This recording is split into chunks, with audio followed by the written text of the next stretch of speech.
Olá pessoal, bem-vindos à aula 09 do curso de Foguete Modelismo da Unesp Rocket Design. Hoje a gente vai fazer a modelagem da trajetória sem arrasto e a modelagem da trajetória com arrasto. Então, agora de fato, botando em prática o que a gente viu na aula anterior.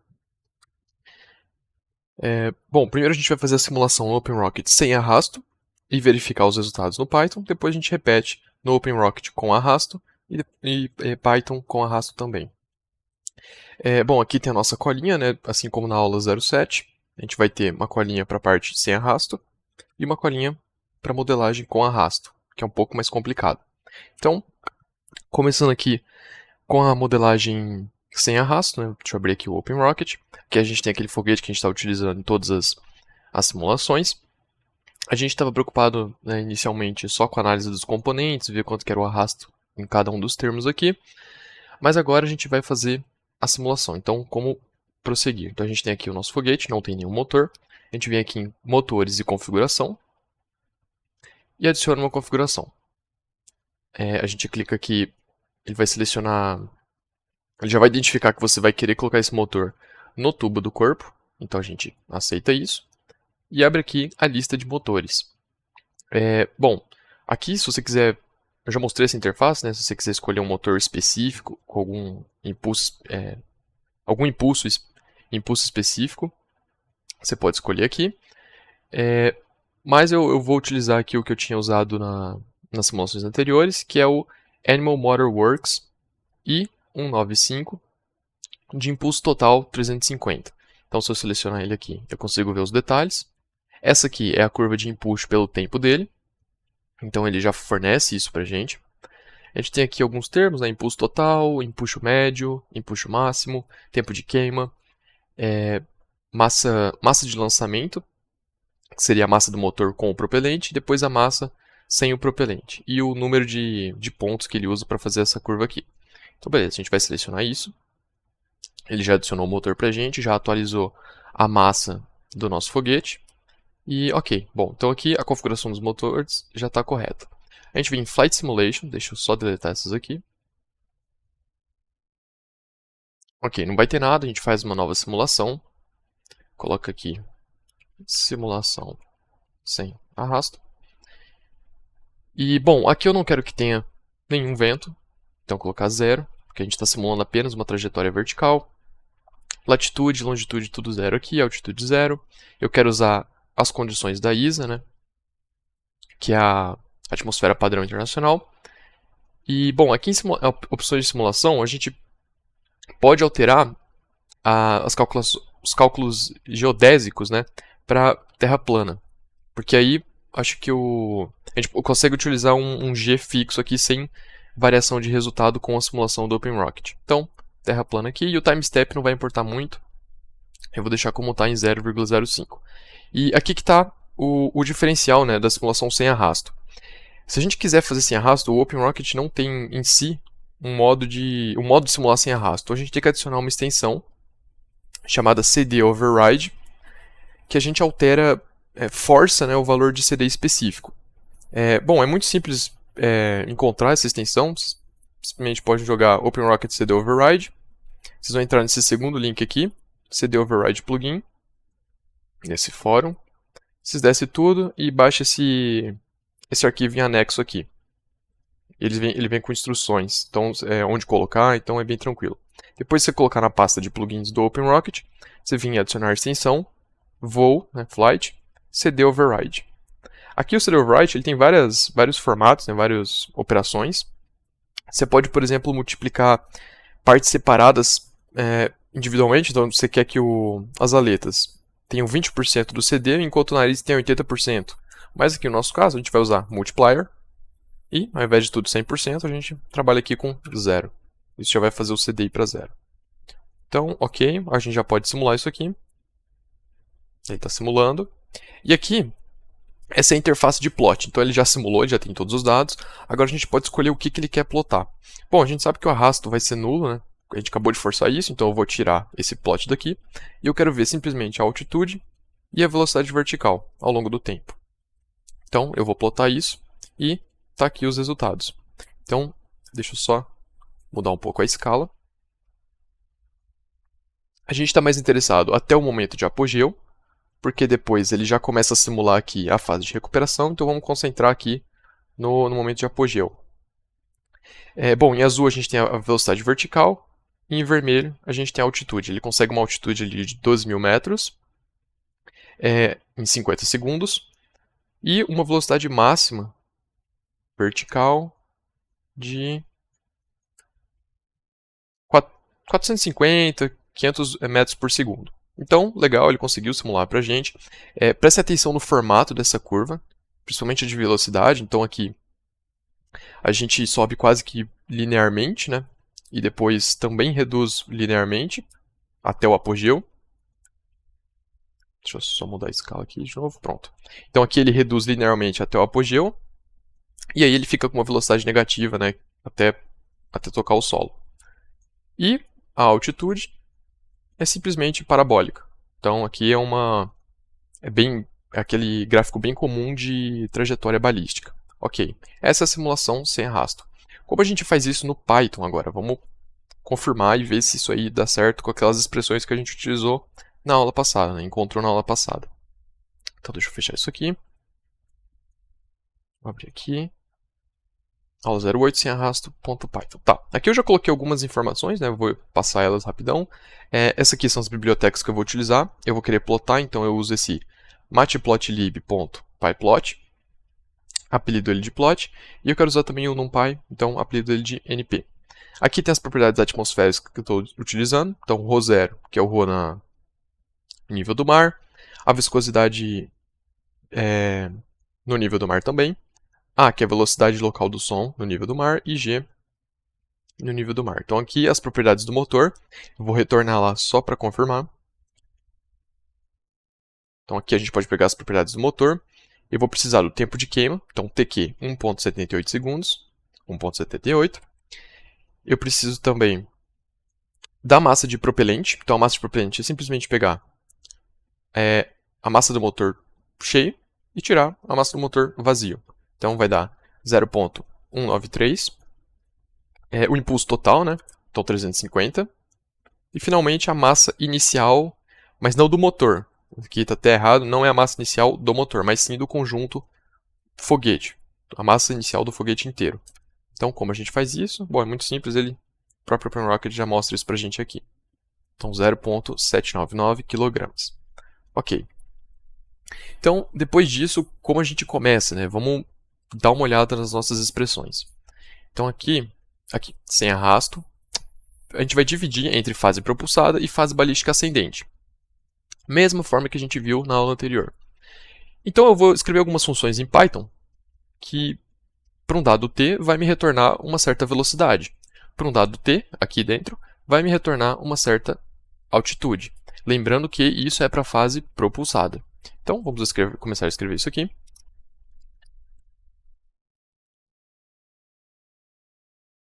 Bem simples. Aqui eu preciso retornar essa primeira expressão aqui. Então vamos lá. IT sobre MP vezes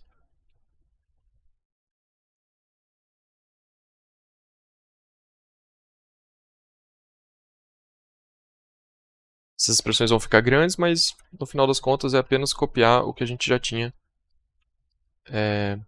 analisado na aula passada. Menos GG vezes T. Então, ok, isso aqui já está tranquilo. Vamos fazer agora a altura na fase propulsada.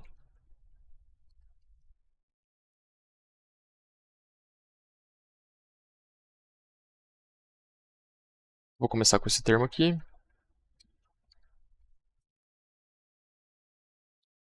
Parênteses aqui para ficar claro.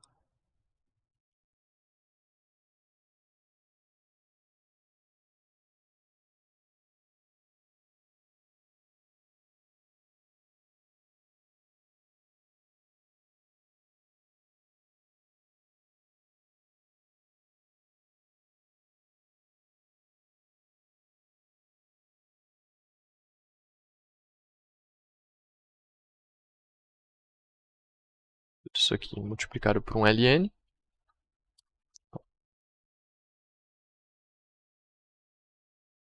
É o mesmo termo aqui dentro, então eu vou só copiar.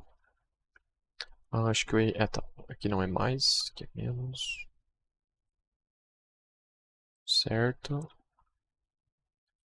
Mais MP vezes T dividido por MI vezes TQ.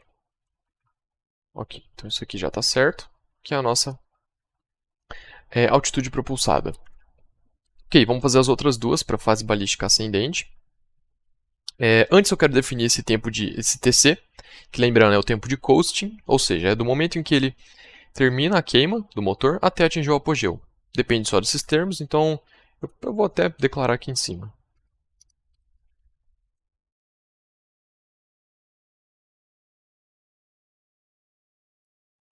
Parênteses.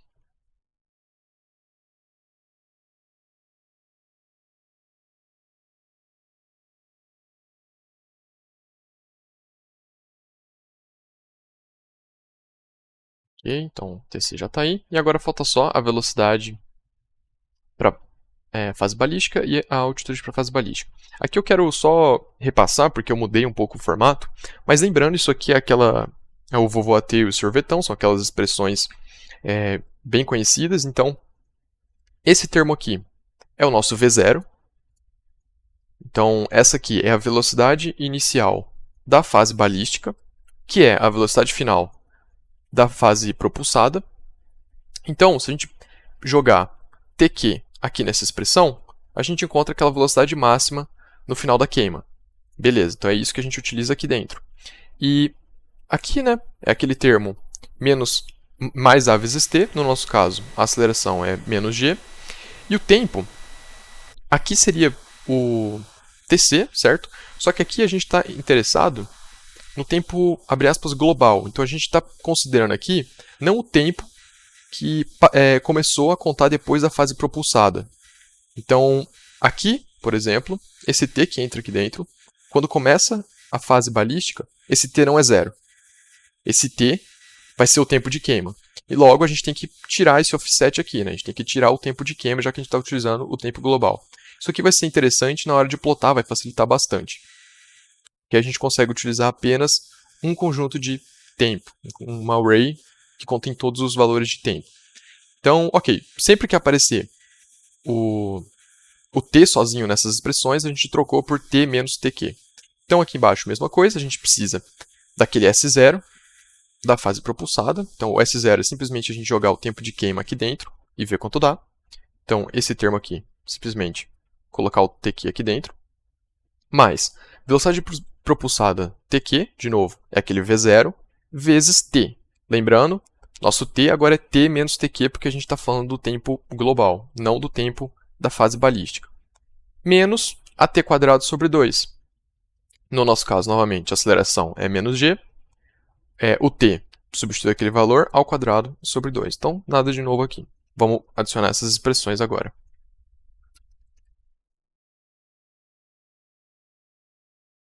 Então, velocidade balística, a gente vai querer retornar a velocidade na fase propulsada avaliada em TQ. Então, é muito simples, a gente chama aquela que a gente já criou em TQ. Menos G vezes T menos TQ. Agora, H balística, né? Vai ser... A gente precisa da altitude propulsada em TQ. Então, a gente chama aquela função que a gente já criou, avaliada em TQ, mais a velocidade propulsada em TQ, que é simplesmente esse termo aqui, vou copiar, vezes T menos TQ, menos G vezes T menos TQ ao quadrado, tudo isso sobre 2.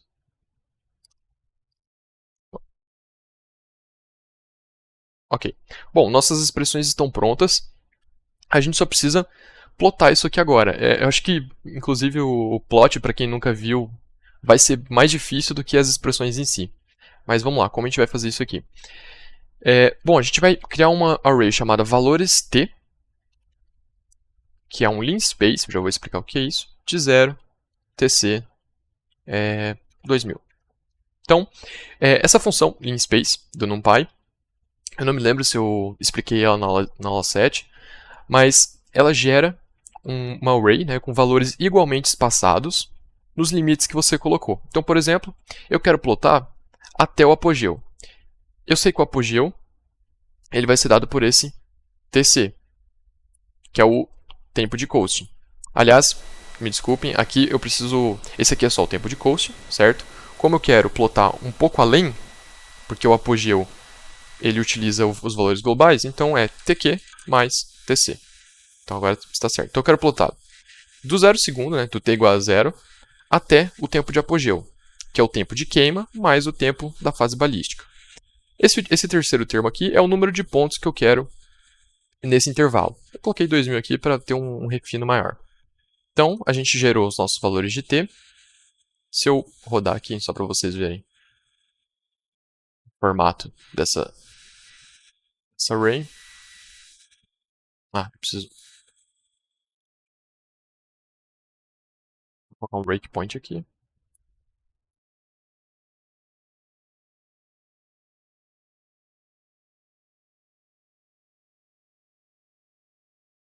Aqui. Então, aqui a gente tem valores t. Eu vou abrir ela. Então, começa no 0, 0, e ele vai adicionando vários t's igualmente espaçados no intervalo que a gente passou para ele.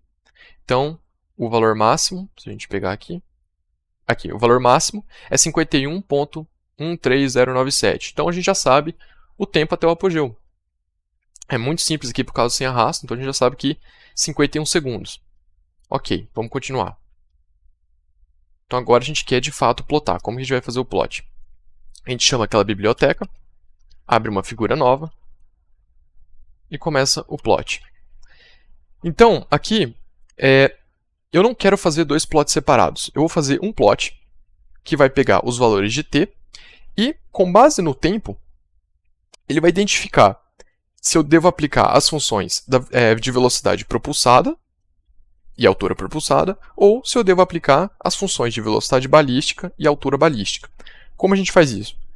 Bom, a gente usa uma função chamada piecewise, que escolhe a forma apropriada para a gente. Então, a sintaxe é a seguinte. Então, eu quero plotar em x os meus valores de t, que já estão igualmente espaçados, e em y eu vou utilizar a piecewise. Qual que é o formato dela? Bom, eu quero avaliar os valores de t,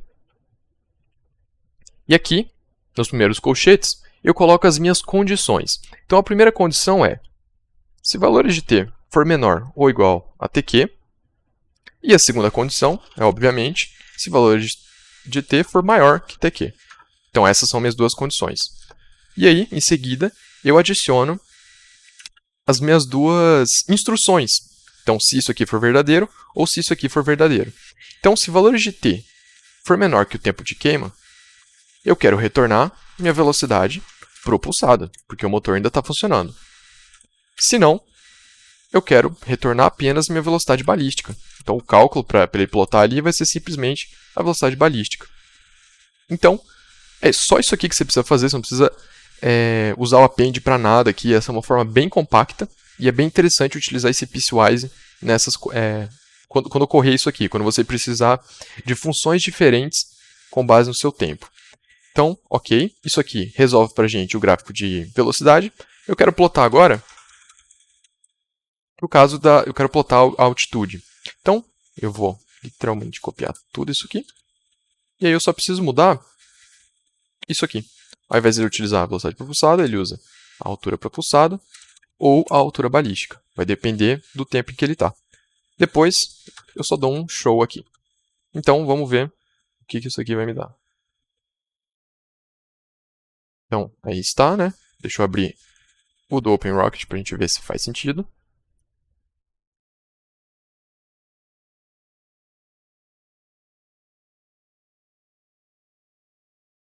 Vou mudar um pouco aqui o eixo, lembrando que a gente só simula no Python até o apogeu, então, aqui, vamos verificar. Então, o apogeu de fato acontece ali em 51 segundos, dá para ver claramente aqui, ele traçou essa linha reta aqui, reta verde, apogeu, então 51 segundos. Bom, em vermelho é a nossa curva em laranja, que é a altitude em função do tempo.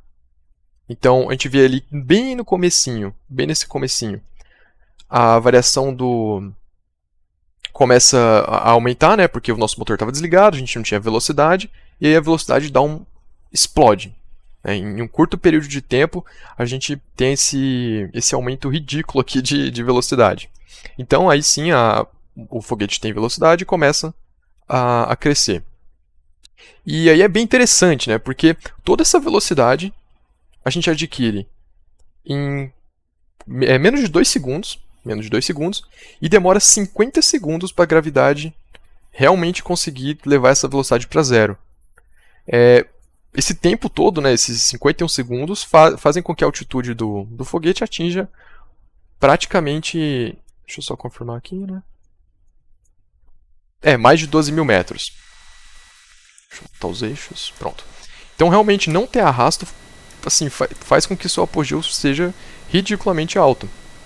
Porque é apenas a gravidade atuando ali contra o seu motor, né? Contra o momento que você gerou. Então, a velocidade aqui, apesar de estar numa escala diferente, né? Ela está correta, então a gente tem aquele aumento linear. Por quê? Porque aqui a gente trabalhou sempre com o motor, o input do motor sendo linear também. Então é de se esperar que a variação de velocidade seja linear. E aí ela também diminui linearmente com a ação da gravidade durante todo esse período aí. E, bom, então nossas expressões estão corretas, a gente pode partir para o caso com arrasto. Antes disso, né, é interessante ver se o nosso motor é factível essa simulação não, é aproximação que a gente fez, né? Para dizer que ele é constante. Então, como a gente faz isso? A gente entra aqui, ó, e vê que a curva de impulso dele é realmente aproximadamente constante, com exceção dessa parte aqui no final, né? Que ela tem ela não cai tão drasticamente, ela tem uma queda mais suave, então ela consegue manter aqui um pouco mais de impulso até finalizar a queima. Se não fosse constante, como a gente faria isso? Bom, eu vou mostrar para o caso sem arrasto, lá no final, que a gente pode pegar os dados dessa curva, interpolar, e aí em cada tempo a gente sabe exatamente onde a gente está nessa curva. E aí a gente aplica na integração numérica o valor desse impulso. Mas aqui para o nosso caso sem arrasto, isso é bem tranquilo, e mesmo se fosse uma outra curva, por exemplo essa aqui, o impacto disso aqui seria mais na fase de queima. Seria mais na altitude que você ganhou na fase de queima. Como a gente viu que a fase de queima é muito... Opa, ele selecionou isso aqui, não era para selecionar não. Calma lá. A gente viu que a fase de queima ela não tem uma duração muito grande em comparação com o resto. O erro estaria simplesmente nessa região aqui.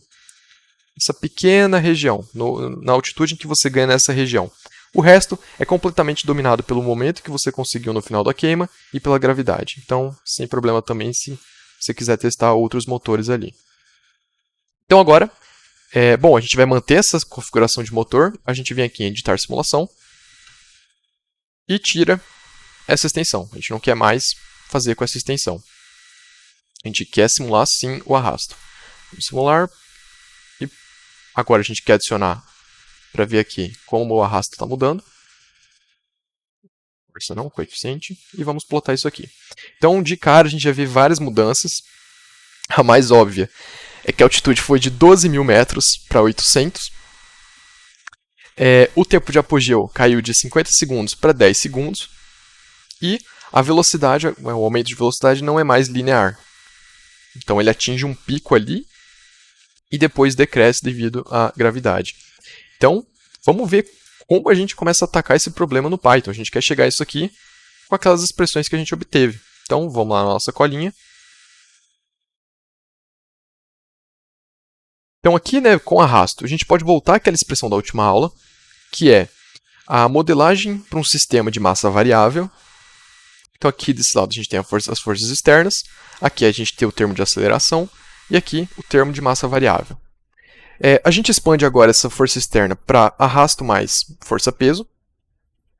E lembrando, né, que esse termo aqui de massa variável é exatamente o input do que o nosso motor está gerando.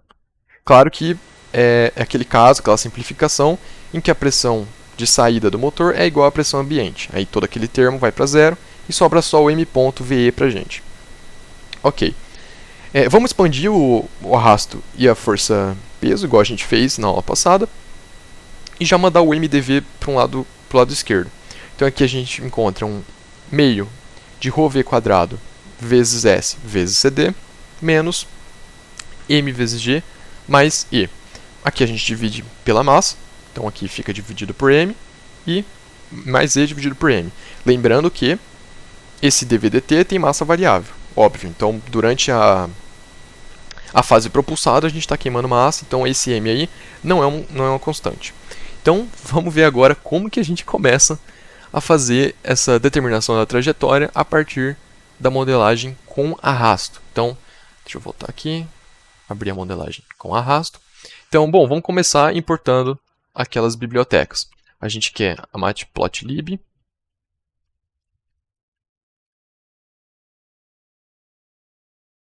vai querer a NumPy. E agora, o que eu vou fazer aqui? A gente sabe que o CD varia com o número de Mach, certo? Então eu preciso de alguma forma, a cada iteração que eu fizer, a cada valor de velocidade que eu tiver, eu preciso calcular o número de Mach e calcular o CD naquele número de Mach. Como eu fiz isso? Eu mudei um pouco aquele exercício da aula 06, que a gente calculou o valor de CD para aquele nosso foguete. Bom, eu mudei de uma forma em que existe uma função aqui embaixo, que eu passo o número de Mach para ela, e ela retorna, ela recalcula para mim todos os tipos diferentes de arrasto, o de fricção, o de base e o de forma, com base naquele número de Mach. Então, não tem nada de diferente aqui no que a gente viu na aula 06, só está numa forma diferente. Eu coloquei tudo dentro de funções. E isso aqui é recalculado com base no meu número de Mach. Isso é interessante porque ao longo da simulação, nosso número de Mach vai variar, e é importante que a gente tenha os valores de CD corretos. Aqui tem um detalhe que eu quero avisar vocês. Aqui no coeficiente de fricção, eu bati muita cabeça olhando o código-fonte do OpenRocket, porque o gráfico de CD, por tempo dele, né, ao longo da simulação, não estava batendo com o meu. Então, eu procurei muito isso aí, eu não consegui encontrar uma razão, porque o código não está... a forma com a qual dá certo, então isso aqui eu consegui dar certo, comentando essa parte aqui, vai contra a documentação do OpenRocket. E vai contra até mesmo o que está no código. Então isso aqui dá o mesmo comportamento do OpenRocket, essa forma aqui de gráfico. Eu estou ignorando aquele termo que depende do Reynolds. Estou falando que aqui o foguete inteiro depende apenas do termo que é limitado pela rugosidade. Então, o arrasto de fricção depende apenas da rugosidade, aqui no meu caso, não depende mais do número de Reynolds. Bom, como eu disse, isso vai contra a documentação, mas está dando o mesmo comportamento. Então, depois, se eu entender melhor por que isso aqui está acontecendo, eu venho aqui e mudo. Tem alguns detalhes aqui, né, que isso aqui influencia mais no número de Mach pequeno, e no número de Mach pequeno, a força de arrasto ela não é tão grande, porque tem aquele V ao quadrado. Logo, isso aqui, essa diferença aqui, mesmo se isso aqui não tivesse comentado, não daria uma diferença tão grande no que a gente quer analisar. Mas beleza. Vocês podem também, eu vou descomentar isso aqui depois para a gente ver o quanto mudaria. Então, ok. Isso aqui é exercício aula 06 modificado, porque agora a gente coloca o número de Mach e encontra o CD total. Então, por que isso é interessante? Aqui eu posso escrever. Eu posso importar o meu arquivo, dar um apelido para ele, e aí quando eu quiser o valor do meu CD, eu simplesmente chamo aquela função. Ele vai me retornar o valor do CD em um certo número de Mach. Perfeito. Então agora vamos começar com as propriedades. As propriedades eu vou copiar daqui. Nada de novo. Eu quero as propriedades do motor também. Ok. E agora eu preciso de uma propriedade do foguete apenas, que é aquela área de referência, né, para a gente calcular o arrasto. Então a gente sabe que essa área vai ser π vezes r. Esse aqui é o diâmetro, tem que dividir por 2 ao quadrado. Então, perfeito, aí está o nosso S. Bom, aqui, para ficar claro, não ficar muito jogado, eu vou escrever a função de Runge-Kutta, né? A função que aplica o método de Runge-Kutta. Então, realmente, não se preocupem se vocês não entenderem o método de Runge-Kutta, você só tem que entender o que eu estou passando para esse método e o que ele está me retornando. Então, antes disso, eu vou declarar aqui uma função chamada dv_dt, que recebe um tempo e uma velocidade. E, bom, esse dv_dt ele vai retornar exatamente o quanto variou dado pelaquela expressão que a gente tem aqui. Então, a gente vai simplesmente colocar isso aqui no nosso código. Então, um dv_dt, se a gente jogar um tempo para ele e uma velocidade, ele vai conseguir calcular para a gente esse diferencial. Então, eu vou retornar menos... aqui é interessante também, lembrando, esse dv_dt é para a fase propulsada. Como a gente viu ali no caso sem arrasto, a gente precisa levar em consideração o caso balístico. Então, como a gente vai fazer isso aí? Esse termo aqui é o termo na fase propulsada. O que acontece no termo balístico? Eu ainda tenho um arrasto, ainda tenho uma gravidade, só que agora o meu empuxo vai para zero. Então, a gente simplesmente mantém tudo isso aqui sem esse último termo. Como a gente verifica isso? Bom, se ele passou um tempo para a gente vai fazer o seguinte. Se esse tempo for menor ou igual que o tempo de queima, então a gente está nesse caso, a gente utiliza essa expressão aqui. Então eu vou retornar menos g menos ρ vezes v ao quadrado a vezes cd vezes s. Tá, aqui eu preciso obter o cd, então o que eu vou fazer? Eu tenho, dentro daquela meu script, eu tenho aquela função, então get total cd com base no meu número de Mach. Eu não tenho o número de Mach em lugar nenhum, como que eu encontro esse número de Mach? Bem simples. Antes disso aqui, eu vou fazer que meu número de Mach é a minha velocidade local, aliás, minha velocidade, que ele está me passando aqui, dividido pela minha velocidade local do som. Isso aqui é meu número de Mach, eu taco meu número de Mach aqui, pego o valor do CD que a gente viu na última aula. Desculpa que eu chamei de ρ0, então, ρ0. E aqui eu preciso dividir por 2 ainda, né? Então, calma lá. Vou vs quadrado dividido por 2.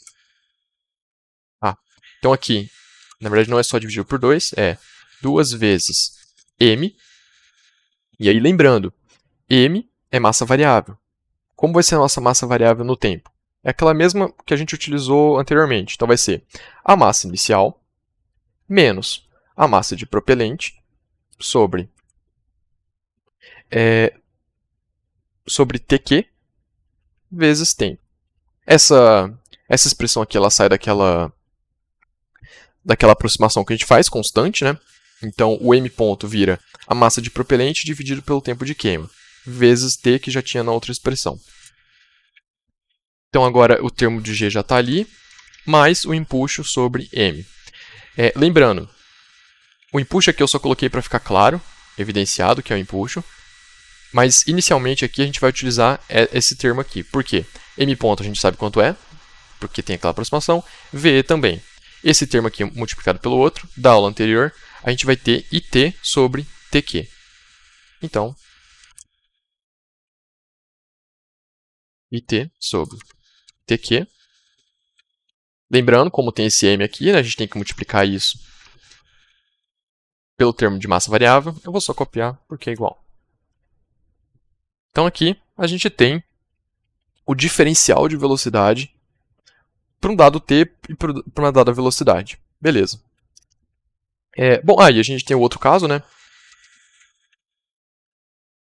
Se o tempo for qualquer outra coisa, que não seja isso aqui, a gente vai retornar esse termo, só que sem o efeito do empuxo. Deixa eu calcular o número de Mach aqui fora. Eu posso usar ele aqui. Okay. E aqui tem uma outra simplificação, né? Por quê? No caso balístico, esse m já não é mais variável. Tudo que a gente tinha de massa para jogar fora, a gente já jogou. Logo, essa massa aqui acaba sendo a massa final. O que é a massa final? É a massa inicial menos a massa de propelente. Então, esse termo aqui acaba simplificando. Vai ser a massa inicial menos a massa de propelente. Então, a gente tira esse termo aqui. É bem fácil de visualizar isso, porque se esse t for igual ao tempo de queima, esse termo todo aqui vira 1. Então, fica M1 menos MP. Perfeito. Então, aqui a gente já determinou o nosso dV/dt. Agora, vamos para o método de Runge-Kutta em si. O método de Runge-Kutta é aquele que eu calculo 4 constantes e a velocidade vai ser dada por uma ponderação dessas 4 constantes. Então, de novo, aqui, esse código aqui vocês não têm que entender como está, é só entender o que eu estou passando e o que eu estou recebendo. Então, aqui eu vou passar para ele um T0, um V0 e um passo de tempo. Chamar meu V local de V0.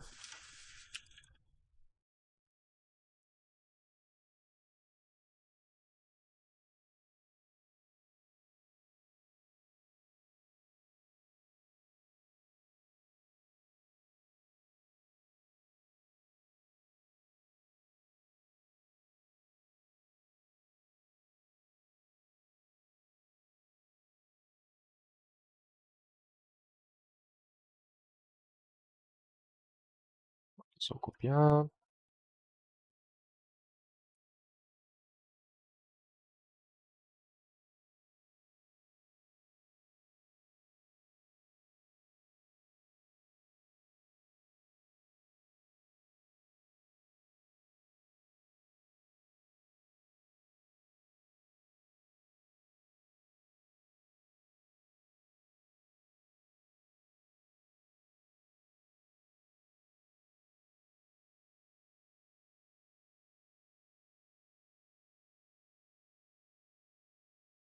Ok, então, bom, aqui o método de Runge-Kutta faz o seguinte.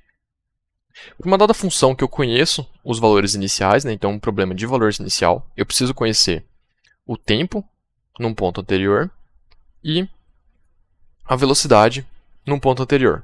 Sabendo isso e sabendo o meu passo de tempo, então, por exemplo, eu estou com um tempo de 1 segundo, eu conheço a velocidade em 1 segundo, e eu quero calcular agora a velocidade em 1,05 segundo. Então, essas são as condições do meu problema.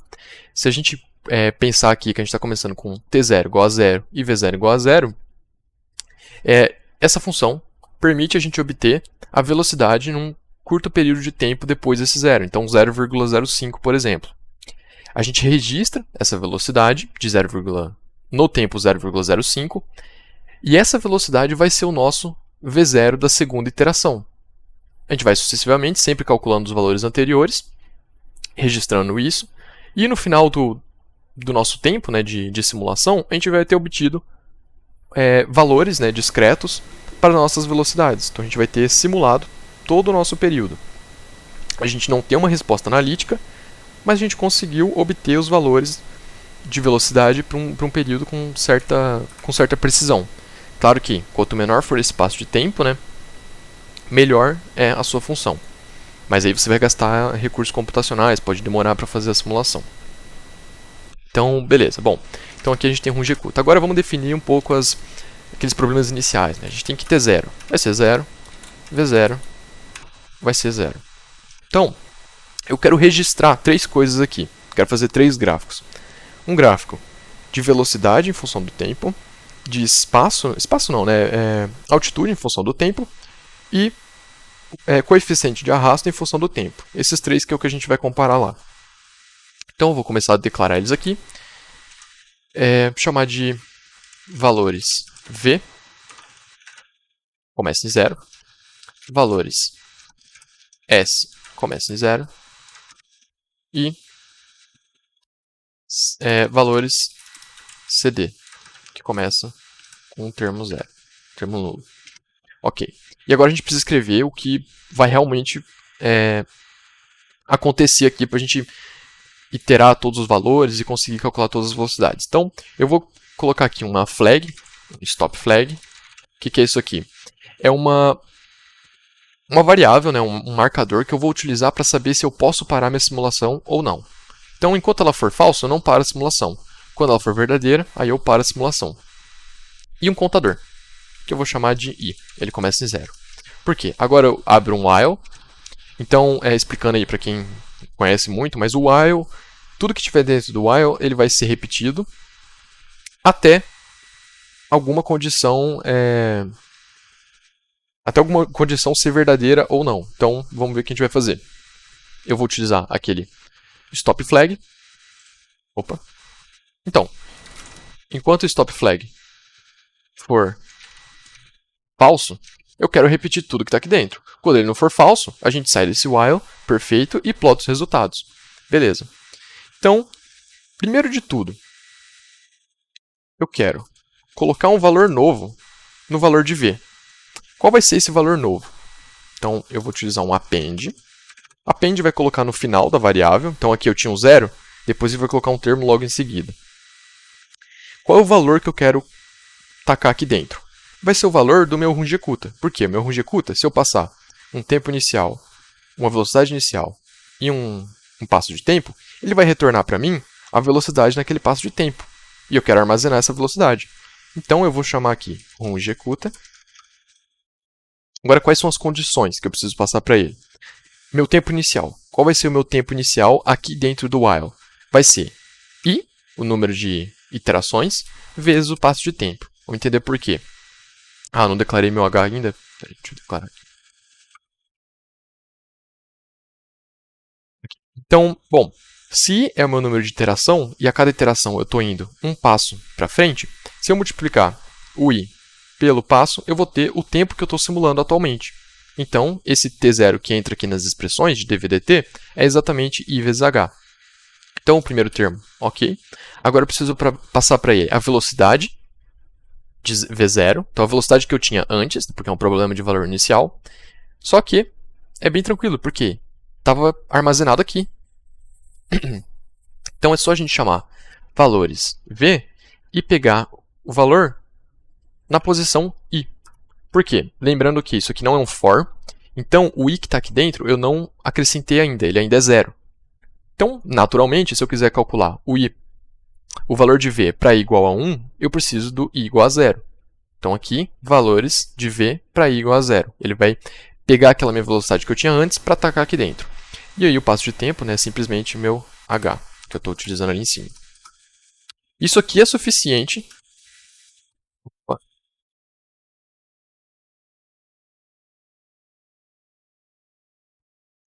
Bom, isso aqui é suficiente para calcular o valor de v. O que eu vou fazer com o valor de s agora? A gente já simulou aqui o valor de v para um curto período de tempo, que vai ser repetido. A gente ainda não parou esse while, eu já vou colocar a condição de parada. Mas antes, eu quero colocar também o valor de s. Eu vou fazer a mesma coisa, eu vou colocar um append. E aqui a gente usa simplesmente a equação dos espaços. Como a gente está num passo de tempo muito pequeno, isso aqui vai ser bem próximo do real. Então, o que a gente faz? A gente pega o valor de s anteriormente. Então, a gente viu que é bem tranquilo fazer isso. A gente simplesmente joga 1 aqui e aqui. Mais a contribuição da nossa velocidade. Então, valores v e vezes o passo de tempo.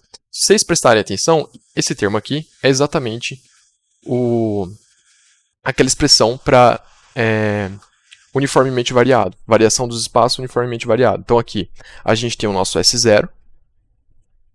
A gente quer o S, né? Então, S vai ser S0 mais V vezes T. V é a velocidade que a gente tem nesse pequeno espaço de tempo, vezes o pequeno espaço de tempo em si, que é o nosso passo de tempo. É esse 0,01, é o time step. Até escrever aqui, né? Então, passo de tempo, time step. É o quanto a nossa simulação está avançando a cada iteração. Quanto maior for isso aqui, pior fica a simulação. Quanto menor for, melhor, só que aí demora para rodar. Ok, esse while já garante que a gente vai preencher as nossas matrizes aqui com os valores apropriados de velocidade e de espaço. Como essa mágica acontece? A gente sabe quanto que é o começo, a gente tem o tempo zero e tem a velocidade zero, e a gente sabe como a velocidade varia no tempo. Por quê? Porque é exatamente isso que dvdt faz. A gente determinou isso aqui, está aqui a nossa colinha, a gente sabe como a velocidade varia no tempo.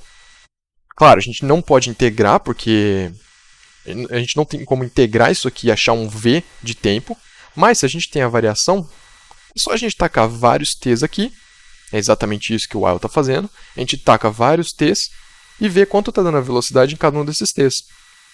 A gente vai ter sempre o próximo valor, aliás, sempre o valor anterior, então se a gente sabe a variação e se a gente sabe o último valor, a gente vai ter o próximo. Beleza, então isso aqui vai popular essas duas arrays para a gente. Obviamente, como a gente não está num for, eu vou fazer isso aqui, né? Senão o i vai ser sempre zero. E agora eu preciso adicionar a condição de parada. Eu vou adicionar ela aqui em cima. Então vai ser o seguinte.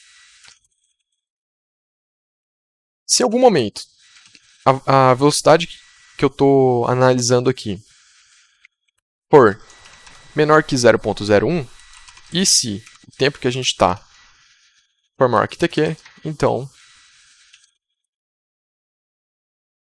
aí eu realmente paro. Deixa eu explicar isso aqui agora. Se a velocidade for menor que zero, significa provavelmente que a gente está no apogeu.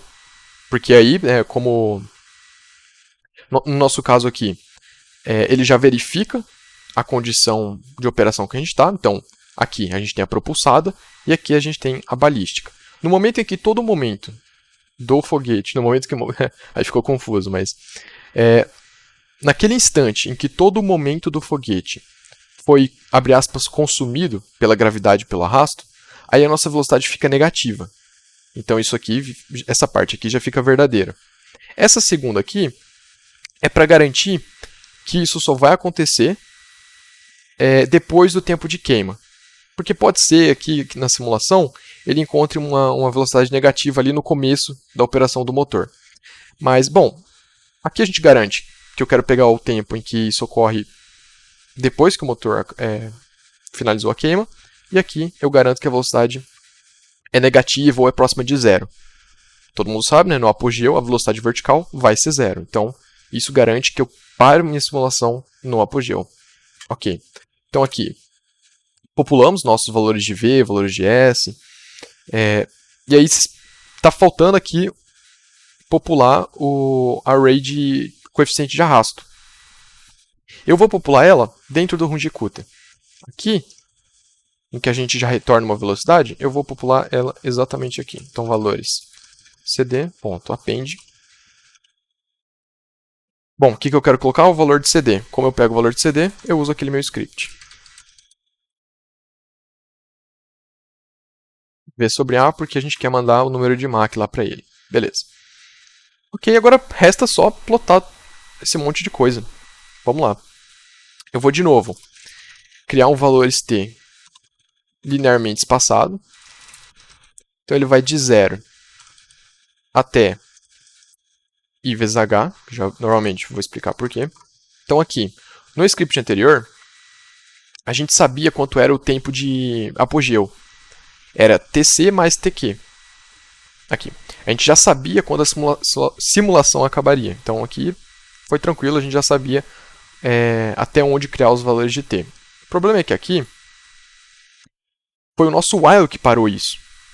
Então a gente tem que pegar o último i que ele criou, certo? Porque aqui eu não estou resetando o i, então ele ainda existe nesse meu escopo, e aí multiplicar pelo time step. I vezes h vai ser sempre o último tempo de iteração. Se a iteração parou, é porque está no apogeu. Então eu quero criar de 0 até o apogeu. Com quantas divisões? Eu quero i divisões mais 1, só para ajustar o tamanho das arrays. Beleza. Agora começa o plot. Então, plot figure. Vamos começar plotando as velocidades.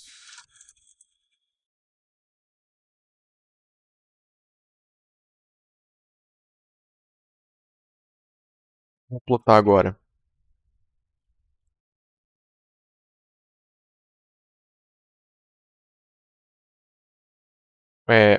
a variação da altitude, né? O quanto ele está percorrendo. E, finalmente, o valor do coeficiente de arrasto. Opa, 2CD. Pronto. Bom, aqui eu posso colocar algumas... para ficar mais fácil de visualizar, eu vou limitar. Na verdade eu estou plotando tudo junto, então acho melhor não colocar isso. Só vou mostrar mesmo. Se ficar muito ruim, eu mudo depois. Então, ok, vamos rodar isso aqui e ver se isso funciona.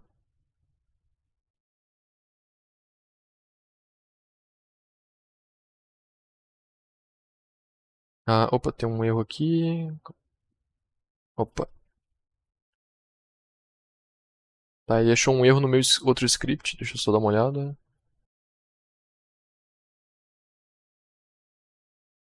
Pessoal, aqui está o erro. Eu errei aqui o executa. Todos esses termos são multiplicados.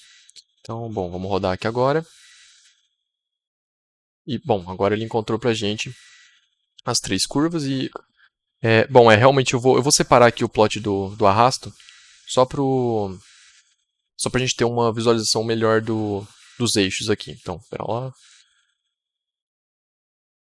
Criar uma figura nova para isso. E aqui, né, eu vou limitar o eixo Y.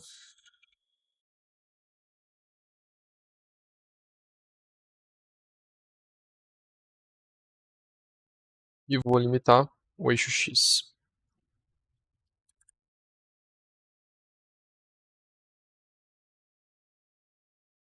Opa, aqui está errado. Beleza. Bom, pessoal, e aqui está, então, finalmente,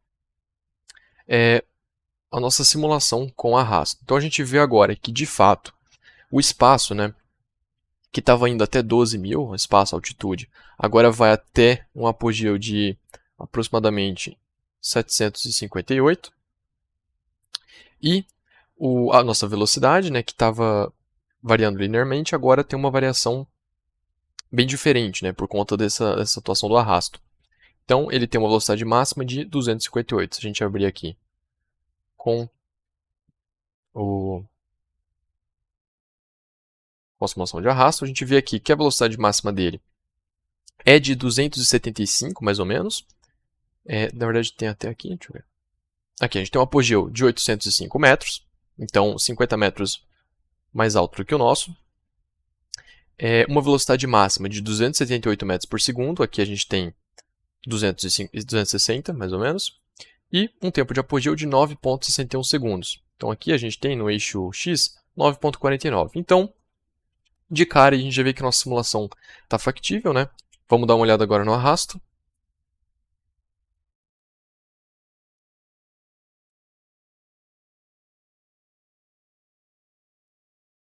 Então o arrasto tem o mesmo formato da curva de velocidade, faz sentido, né? Porque o arrasto vai depender do número de Mach que você está, e em compensação a velocidade também vai ser afetada negativamente pelo arrasto. Então eles têm mais ou menos o mesmo formato. Então vamos dar uma olhada no nosso. E aqui, né, tá meio fora de escala. A gente vai ter um arrasto máximo de mais ou menos 1,018. O arrasto máximo dele é maior, quase 1,2. E aí, o arrasto, conforme a velocidade vai diminuindo, o arrasto também diminui. Então, lembrando que aqui era onde estava dando aquele probleminha do arrasto de fricção. Então, utilizando essa abordagem de não considerar o arrasto variável, a gente encontrou aquilo lá. Agora vamos mudar rapidinho e ver o que acontece se a gente vir aqui e considerar os dois casos. Então, agora sim, considerar o caso em que o Reynolds está menor que o Reynolds crítico. A gente vai rodar de novo essa simulação. Então a gente vê agora que o comportamento do arrasto no tempo está totalmente diferente do esperado lá, porque o nosso arrasto agora está aumentando ao longo do tempo. E faz sentido porque o arrasto de fricção para um número de Mach muito pequeno, ou seja, uma velocidade muito pequena, ele acaba caindo na velocidade de... Deixa eu ver se eu tenho aqui. Acabei não colocando aqui. Porém, num número de Mach muito pequeno, o valor vai ficar dependendo do Reynolds. e aí acaba que você encontra um arrasto muito maior. Eu realmente não sei por que, que o OpenRocket não está considerando isso, mas assim que eu tiver uma resposta eu já atualizo aqui e coloco na descrição do vídeo. Mas vocês verem que mesmo com essa mudança, como a velocidade aqui já é bem pequena, o efeito disso não é tão considerável. A gente ainda vai ter ali 750 metros de apogeu, 10 segundos de apogeu, uma velocidade máxima de 253, então isso aqui é um efeito mínimo, porque está numa região que não tem muito impacto aqui. Então, ok, vamos fechar isso aqui. Agora eu quero fazer uma última mudança, que é utilizar os dados reais do nosso motor. Aqui, né, a gente modelou isso aqui como sendo tudo constante. Vamos ver como fica uma modelagem que utiliza os valores reais do motor. Como a gente vai fazer isso aqui? E eu vou passar isso aqui também porque é o que a gente faz na Unesp Rocket Design. Então a gente pode simular um motor que a gente fez ou coletou experimentalmente e utilizar isso no OpenRocket ou no script de Python. Então a gente vem aqui na própria configuração do OpenRocket e a gente vai ver, ó, aqui tem o nome do motor. Então a gente vai pegar esse, se consigo copiar aqui. A gente copia isso aqui, vai no Google.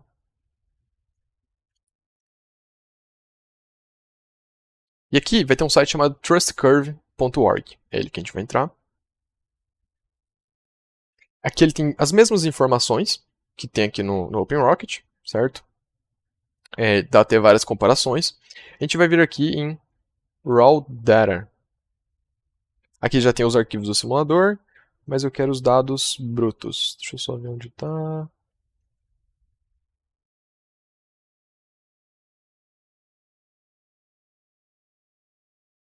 Bom, pessoal, eu não estava encontrando aqui os valores os data points desse motor, né? Mas eu já tinha salvo ele aqui. Então, bom, ele vai vir nesse formato todo estranho, né? Deixa eu explicar já o que é isso aqui. Essa primeira coluna é a coluna de tempo. Então, são os valores de x aqui.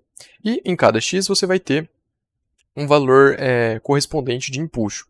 Então, qual que é o jeito bem fácil de importar isso aqui para o nosso script?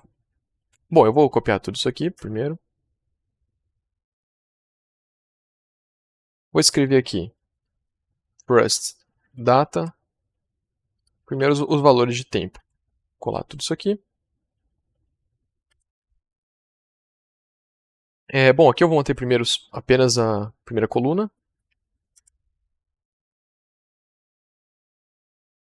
Então, Alt Shift, né, para selecionar, você consegue selecionar tudo.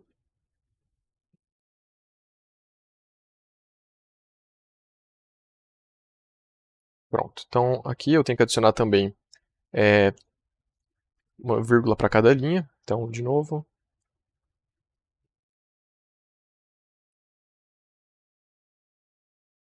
Deixa eu só mudar isso aqui.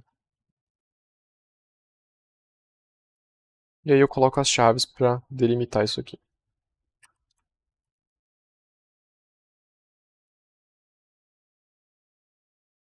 Ok. Agora a gente vai ter a mesma coisa, só que de fato os valores de empuxo. Vou colocar F aqui.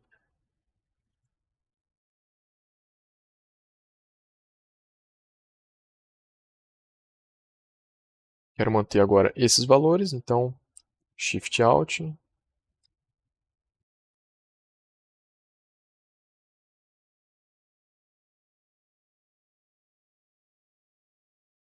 aí eu coloco uma vírgula em tudo.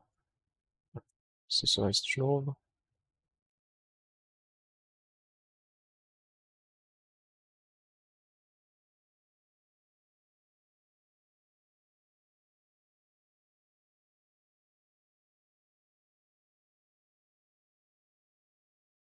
E selecionei errado.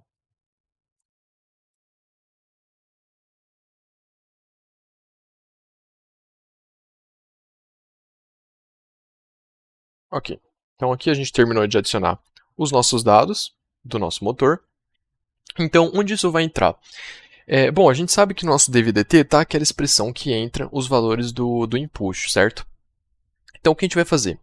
Em cada diferencial de tempo, que o nosso Rungicuta está trabalhando aqui, mandando para a gente vai interpolar esses valores aqui para descobrir o nosso input. Então, o que seria a interpolação aqui no nosso caso? Imagina que a gente está entre dois pontos aqui, quaisquer, esse aqui e esse aqui, por exemplo. Então, a interpolação é exatamente o que esse gráfico faz. Ele calcula uma reta entre esses dois pontos e aí o nosso valor de input vai estar contido nessa reta. Não importa o tempo aqui, não importa que você não tenha um ponto nessa reta, você interpola, então no 1.3, por exemplo, você vai ter ali um valor de 215 mais ou menos. Então, é isso que a gente vai fazer. Interpolar é bem tranquilo aqui no Python. Então, esse termo aqui, lá na nossa colinha, a gente tinha trabalhado com isso aqui porque era fácil de aplicar aquela simplificação. Agora, a gente não está mais com a simplificação, então a gente precisa do valor de input dividido pela massa instantânea. Massa instantânea é esse termo aqui, está em parênteses, e esse IT sobre TQ era o nosso input. Então agora, eu vou apagar esse termo, não tem mais esse termo aqui.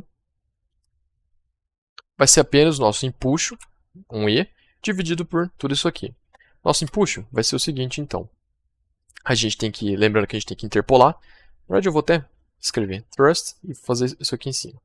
Então, o nosso input vai ser, NumPy consegue interpolar usando esse interp. E quais são os parâmetros que a gente precisa? Bom, a gente quer saber o tempo no qual a gente vai interpolar, que é t, e a gente tem que passar o conjunto de dados para eles. Então, a gente passa thrust data, os valores em t, e depois os valores em f. Ele magicamente vai fazer isso aqui e retornar para a gente o valor do input nesse t que a gente mandou. Esse t que a gente mandou é o tempo do DVDT que o Runge-Kutta está fazendo. Então, perfeito. Agora esse thrust já vai entrar aqui dentro e vai calcular para a gente. Então, vamos ver como isso muda a nossa simulação. Então, o CD realmente não vai mudar, porque ainda está daquela forma, mas a gente vê agora que as curvas de velocidade estão bem mais suaves e corresponde bastante ao que a gente viu aqui no OpenRocket. Então, deixa eu voltar à simulação do OpenRocket.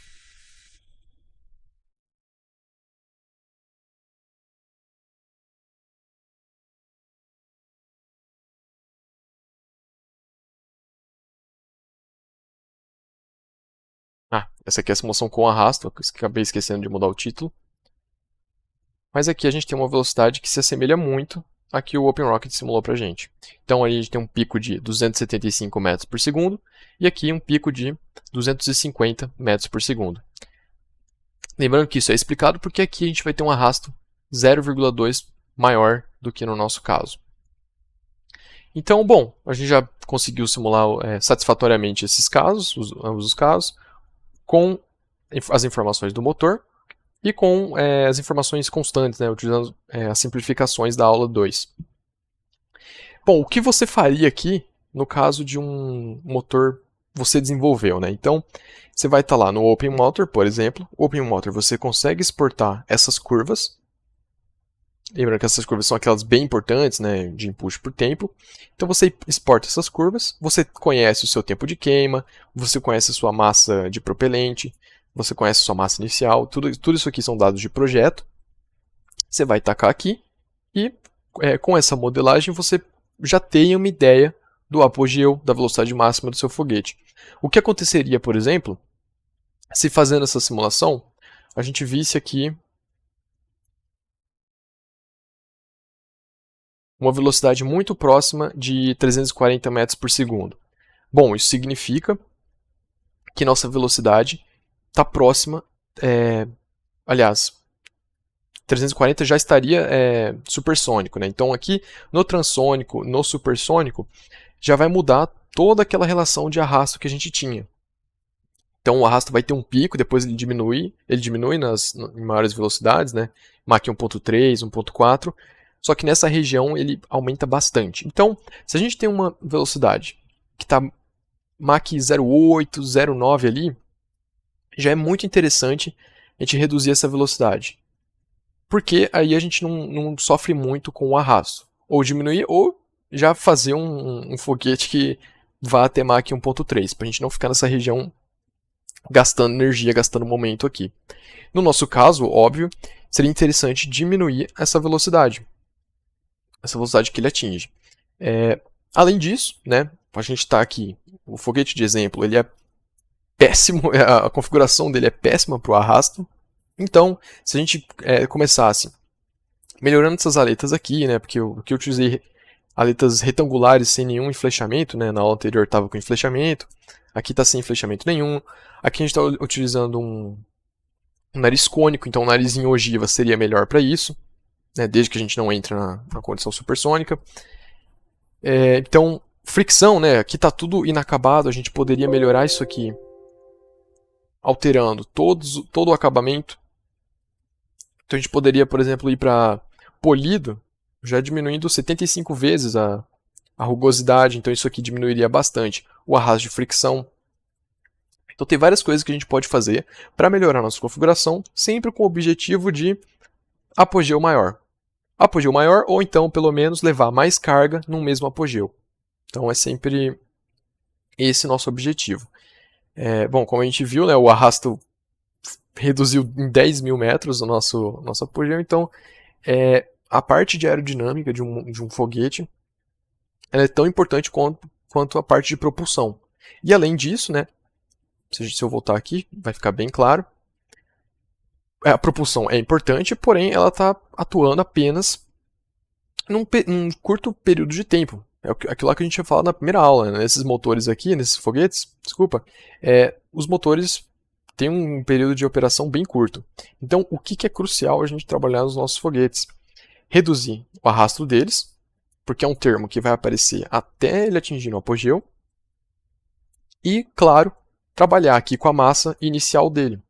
Aliás, massa final, né? Quanto menos massa a gente levar, quanto menos massa morta a gente levar, quanto mais massa de propelente a gente levar, melhor é o nosso foguete. Então, se a gente utilizar, por exemplo, 80% do nosso foguete é massa morta e só 20% massa de propelente, significa que a gente está levando lá para cima uma massa que não faz nada, que não gera empuxo, está lá só atrapalhando o nosso apogeu. Então, sempre fazer estruturas leves com pouco arrasto. Bom, essas duas coisas é a missão de toda a aeronáutica, né? Então, a gente vai ver vários métodos para isso aí também. Ok, bom, então a trajetória com arrasto a gente acabou de ver.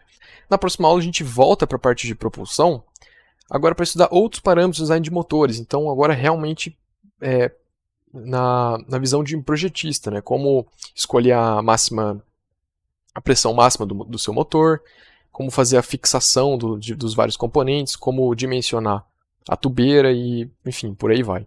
Bom, a bibliografia dessa aula vai ser a mesma da aula passada. Então, sistemas de massa variáveis. Aqui tem os métodos de Runge-Kutta.